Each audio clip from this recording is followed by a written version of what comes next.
Ama, ng Anak ng Espiritu. Amen. Panginoon Diyos, amin pong ipinagkakatiwala sa inyong mag-asawang sina Ryan at Marife, na mula sa arawin na ito ay pinag-isa mo sa pamamagitan ng kasalang ito.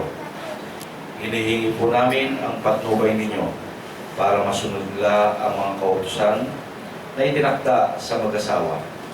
Si Ryan, bilang asawang lalaki, ay maging mapagmahal at matapat sa kanyang asawang babae, tulad ng pagmamahal ni Kristo sa kanyang iglesia. Ganon din po si Marife, bilang asawang babae, ay matutong magpasakop sa kanyang asawa, gaya ng pagpapasakop ng iglesia kay Kristo. Amin pong dinadalangin na pagharian ninyo ang pagsasama nila, padaluin ninyo ang inyong pag-ibig, kapayapaan, biyaya at pagpapala sa kanilang buhay. Ito po ang aming dalangin sa makapangyarihang pangalan ng inyong anak na si Jesus Cristo. Amen.